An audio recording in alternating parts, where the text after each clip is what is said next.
এটা হলো দীপক এবং দীপকের পেটের সাথে যে দুটি পা এবং একটা ছোট্ট হাত ঝুলছে সেটা হলো বাবু। বাবুর কোনো পেট বা মাথা নেই, আছে শুধুমাত্র দুটো ছোট পা, একটা গুপ্ত অঙ্গ এবং একটি ছোট্ট হাত, যেটা দীপকের শরীরের সাথেই বাড়ছে। সালটা 2002, যখন দীপকের জন্ম হয়েছিল। দীপকের জন্ম কোনো হসপিটালে হয়নি, দীপকের জন্ম হয়েছিল তার নিজের ঘরেতেই।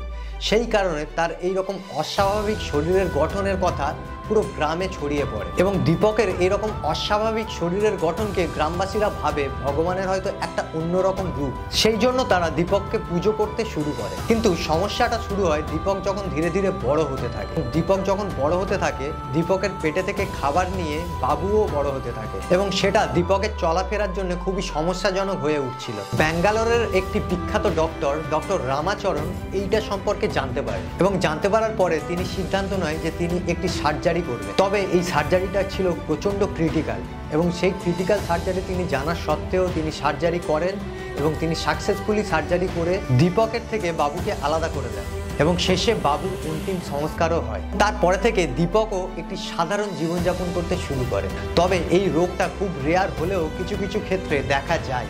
এই রোগটাকে বলা হয় প্যারাসিটিক টুইনস। এই রোগে প্রধানত দুটি যমজ বাচ্চা তাদের বডি পুরোপুরি ডেভেলপ হয় না। কখনো কখনো একটি বডিতে দুটি মাথা, কখনো কখনো দীপকের মতো কেশ, কখনো কখনো এমনও দেখা দেয় দুটি বডি একসাথে জুড়ে আছে। আজকে যেটা বললাম এটা ছিল বাবুর কাহিনী, কিন্তু এর পরের দিন যে কাহিনী শোনাবো সেটা শুনলে আপনাদের চোখ মাথায় উঠে যাবে।